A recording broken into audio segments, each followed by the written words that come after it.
அண்ணாமலை பெரிய ஹிட் ஆகிடுச்சு. அதுக்கப்புறம் மறுபடி பாஷாவில் முதல்ல வந்து ஆட்டோக்காரர் தான். சரி, பாஷா படம் வந்து நான் பார்த்து வந்து எனக்கு அவ்வளோ நம்பிக்கை வரல. நான் கேட்டேன், என்னது அது அண்ணாமலை வந்து மாதிரி இருக்குமா, ஏன்னா பீஸாக இருக்குது, இந்த ஃப்ளாஷ்பேக்கு. அப்புறம் வந்து தேவா சார் நான் ஃபோன் பண்ணேன், படம் எல்லாம் முடிஞ்ச பிறகு. எப்படி இருக்குது தேவா சார் படம்?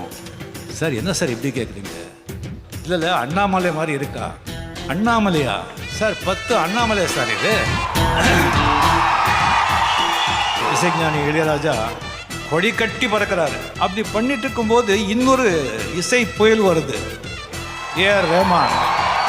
அந்த 2 இமயம் மத்தியிலே ஒரு நின்னாருன்னு சொன்னாங்க.